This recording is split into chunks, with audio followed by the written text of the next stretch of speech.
मैंने अपनी पहली वीडियो YouTube पर अपलोड की थी कि मुझे एक कमेंट आया, ब्रो 3D स्टूडियो कैसे बनाएं in easy way. 3D studio जो कि हमारे निश के कुछ ही क्रिएटर्स के वीडियो में देखने को मिलता है। तो फिर क्या, मैंने भी YouTube ओपन किया एंड सर्च बार में जाकर टाइप किया how to make 3D studio. Then I found सिर्फ 2-3 वीडियो इस टॉपिक पर बनी है, जिसमें मैंने सबकी वीडियोस चेक की तो मैंने पाया कि एक क्रिएटर कुछ इस प्रकार से 3D स्टूडियो बनाना सिखा रहे हैं जो ऑडियंस को बहुत ज़्यादा टफ लग रहा है। सो आई डिसाइडेड व्यूअर्स को कुछ इस प्रकार से 3D स्टूडियो बनाना सिखाया जाए जिससे वे आसानी से समझ लें और जिन एप्लीकेशन का वो डेली बेसिस पर यूज करते हैं उन्हीं से बनाना सीखें। सो मैंने 3D स्टूडियो बनाने के लिए पिक्सल लैब का यूज किया। तो आप वीडियो को बिना स्किप किए लास्ट तक देखें, क्योंकि मैंने इस वीडियो में 3D स्टूडियो बनाने के सारे एडिट्स स्टेप बाय स्टेप बताए हैं। लाइक ये जो रैक प्रकार है उसे एनिमेट कैसे करें, एक नॉर्मल कैरेक्टर को स्पीकिंग कैरेक्टर में कैसे चेंज करें और स्टूडियो एंड कैरेक्टर को जूम इन इफेक्ट कैसे दें। तो सबसे पहले हम ये देखेंगे कि 3D स्टूडियो में यूज ये सारे मटेरियल्स कहाँ से लेने हैं। फर्स्ट आपको अपना ब्राउजर ओपन करना है एंड सर्च करना है फ्री पिक। आपको एक पहली वेबसाइट मिल जाएगी, इसे ओपन कर लेना है। देन आपको इसमें सर्च करना है पोर्ट्रेट प्लांट PNG। फिर आपको फिल्टर में जाकर लाइसेंस में फ्री चूज कर लेना है। फिर आपको नीचे स्क्रॉल करते हुए आना है और आपको जो भी प्लांट अच्छा लगे उसे डाउनलोड कर लेना है। जैसे मैं इसे डाउनलोड कर रहा हूँ। इसको डाउनलोड करने के लिए आपको इसके ऊपर क्लिक करना है। देन आपको यहाँ एक डाउनलोड वाला ऑप्शन मिल जाएगा। फिर आपको यहाँ से इसे डाउनलोड कर लेना है। 3D स्टूडियो बनाने के लिए आपको सेकंड PNG चाहिए एक रैक की। तो हम फिर से सर्च बार में टाइप करेंगे रैक PNG। आपको यहाँ बहुत सारे रैक के PNG मिलेंगे, आपको कोई सा भी एक डाउनलोड कर लेना है।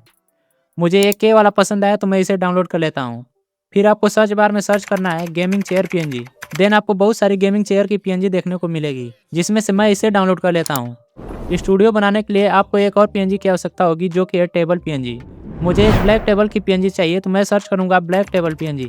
फिर आपको इनमें से कोई सा भी एक डाउनलोड कर लेना है। इनके अलावा आपको कुछ और PNG की ज़रूरत होगी, जैसे YouTube logo, vehicle, pentagonal frame, play button and teddy.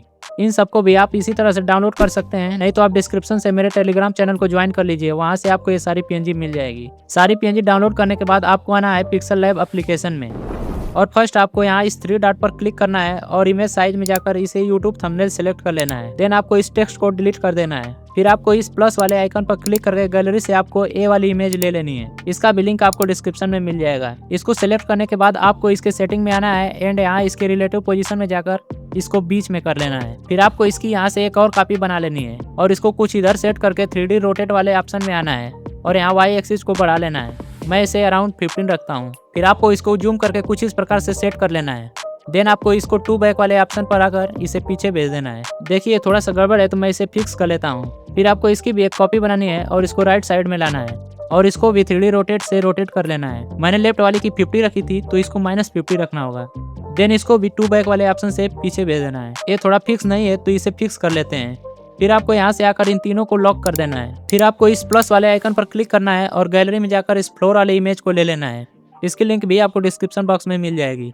इसको मिड में कुछ इस प्रकार से सेट करके इसको भी 3D रोटेट से रोटेट कर लेना है एंड इसके एक्स एक्सिस को मैं अराउंड 70 के आसपास 73 रख लेता हूँ। इसको भी आपको 2 बैक से सारे इमेज के पीछे कर देना है। फिर आपको गैलरी से रैक के PNG को लेना है और कुछ इस प्रकार से छोटा करके सेट कर देना है और इसके शैडो को इनेबल कर देना है। देन आपको पेंटागोनल फ्रेम की PNG को कुछ इस प्रकार से लेफ्ट साइड में सेट कर देना है एंड इसके भी शैडो को इनेबल कर देना है। देन आपको प्ले बटन की PNG को लेकर आना है एंड इसको भी 3D रोटेट से Y एक्सिस को अराउंड 65 to 66 रख लेना है और इसका भी शैडो इनेबल कर लेना है एंड इसके एम्बोस में जाकर आप कुछ छेड़छाड़ करके देख सकते हैं। जैसा आपको अच्छा लगे आप रख सकते हैं। और हाँ, ये ध्यान जरूर रखना कि आपके सारे इमेज लॉक हो, नहीं तो थोड़ी सी मिस्टेक से आपको दोबारा मेहनत करने पड़ेगा। अब आपको गैलरी से इस प्लांट के PNG को लेना है और इसे छोटा करके रैक के ऊपर रख लेना है। फिर इसकी एक और कॉपी बनानी है और उसको भी रैक के राइट साइड में रख लेना है। देन आपको एक टेडी की PNG को लाना है और इसको भी छोटा करके इन दोनों प्लांट के बीच में रख लेना है एंड इन तीनों की शैडो को इनेबल कर लेना है। अब आपको गैलरी से यूट्यूब लोगो की PNG लेना है और छोटा करके इसे मिड वाले रैक पर लेफ्ट साइड में रख लेना है एंड राइट साइड वाला पार्ट आपको खाली ही रखना है, क्योंकि यहाँ हमें एक एनिमेटेड कार की PNG लगानी है जो यहाँ से यहाँ तक मूव होगी। अब आपको एक लास्ट PNG लगानी होगी जो कि गोकू कैरेक्टर की है, जिसे मैं छोटा करके फ्रेम के बीच में लगा दूंगा। अब इस इमेज को आपको अल्ट्रा करके सेव कर लेना है। अब आपको दोबारा पिक्सल लैब ओपन करके इसके इमेज साइज को यूट्यूब थंबनेल कर लेना है। इस टेक्स्ट को डिलीट कर लेना है एंड गैलरी में जाकर टेबल की PNG को ले लेना है और जूम करके कुछ इस प्रकार से नीचे रख लेना है। नाउ आपको चेयर की पीएनजी को लाना है एंड इसको भी पीछे भेज के एडजस्ट कर लेना है। अब आपको अपने कैरेक्टर की पीएनजी को लाना है और इसको थोड़ा सा क्रॉप करके चेयर पर कुछ इस प्रकार से सेट कर लेना है। नाउ आपको इस प्लांट की पीएनजी को लाना है और टेबल पर कुछ इस प्रकार से रख लेना है एंड इसके साइडों को भी इनेबल कर लेना है एंड इमेज को ट्रांसपेरेंट करके इसको भी अल्ट्रा पर सेव कर लेना है। अब इन पिक्चर्स को एनिमेट करने के लिए मैं यूज करने वाला हूँ फिल्मोरा का। अब फिल्मोरा का नाम सुनकर कुछ लोग वीडियोस को क्विट करना चाहेंगे, तो उनको मैं बता दूं कि जो भी मैं फिल्मोरा में करूंगा वो आपके एडिटिंग सॉफ्टवेयर में इजीली हो जाएगा, चाहे आप काइनमास्टर ही क्यों ना यूज करते हो। सिंपली मैं फिल्मोरा ओपन कर लूंगा एंड वीडियो का रेशियो सेलेक्ट करके न्यू प्रोजेक्ट ओपन कर लूंगा एंड यहाँ से मैं इंपोर्ट पर जाकर उन्हीं इमेज को सिलेक्ट कर लूंगा जो मैंने पिक्सल लैब में बनाए थे। ना इन दोनों इमेज को आपको टाइम लाइन पर लाना है और ड्यूरेशन को अराउंड 10 सेकंड रख लेना है। सेम सेकंड इमेज के साथ भी करना है एंड आपको ग्रीन स्क्रीन माउथ वाली वीडियो को लाना है और इसका लेंथ भी आपको इसके बराबर ही रखना है एंड क्रोमा की मदद से इसका ग्रीन स्क्रीन रिमूव कर देना है और इसको सिलेक्ट करके इसको कैरेक्टर के मुंह पर रख देना है और ध्यान रखना कि कहीं माउथ ज्यादा छोटा या बड़ा या इधर उधर ना हो। ना मैं इसको जूम करके देख लेता हूँ ये सही है या नहीं। हाँ अब ये बिल्कुल परफेक्ट है। अब हमें इन इमेज में जूम इन इफेक्ट देना है। उसके लिए हमें इमेज की स्टार्टिंग में एक की फ्रेम लगाना है एंड एक लास्ट में की फ्रेम लगाकर इसको थोड़ा जूम करके थोड़ा नीचे कर लेना है। नाउ आपको माउथ वाली क्लिप को सिलेक्ट करके कैरेक्टर जैसे जैसे जूम होता जा रहा है वैसे ही माउथ को भी की फ्रेम लगाकर सेट कर लेना है। अब मैं इसको सेट कर लेता हूँ।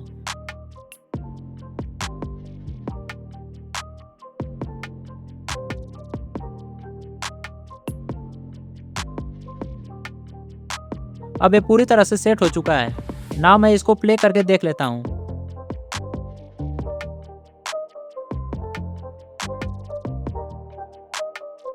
तो ये अब बिल्कुल परफेक्ट है। अब हमें अपने कार के पीएनजी को लगाना है, तो अब मैं अपने कार की पीएनजी को इंपोर्ट कर लेता हूँ और इसको भी टाइमलाइन पर लाकर इसकी लेंथ भी इन सबके बराबर करके इसे छोटा करके यहाँ पर रख लेता हूँ।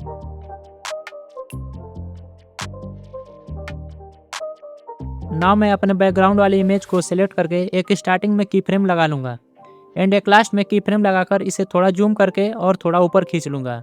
अब हम कार के पीएनजी को सिलेक्ट करके इसके भी स्टार्टिंग में एक की फ्रेम लगाकर इसे राइट में रख लेंगे एंड एक की फ्रेम लास्ट में लगाकर कार को मूव कराते हुए लोगो तक लाएंगे। अब हमारा वीडियो कुछ इस प्रकार से बना है। इसमें अभी कार का साइज थोड़ा बड़ा लग रहा है, सो अब मैं इसके फर्स्ट वाले की फ्रेम को सिलेक्ट करके स्केल से इसको थोड़ा छोटा कर लूंगा। अब मेरा फाइनल एनिमेशन कुछ इस प्रकार से दिखेगा।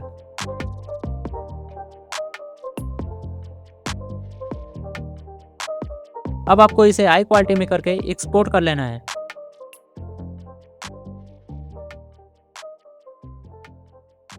नाउ आपने 3D स्टूडियो बनाना पूरी तरह से सीख लिया होगा, लेकिन अगर आप भी 2025 में एक नया चैनल बनाने जा रहे हैं तो उससे पहले स्क्रीन पर आ रही इस वीडियो को देख लें, क्योंकि इसमें मैंने वो सब बताया है कि आपका चैनल 2025 में क्यों ग्रो नहीं होगा। तो मिलते हैं इसी वीडियो में।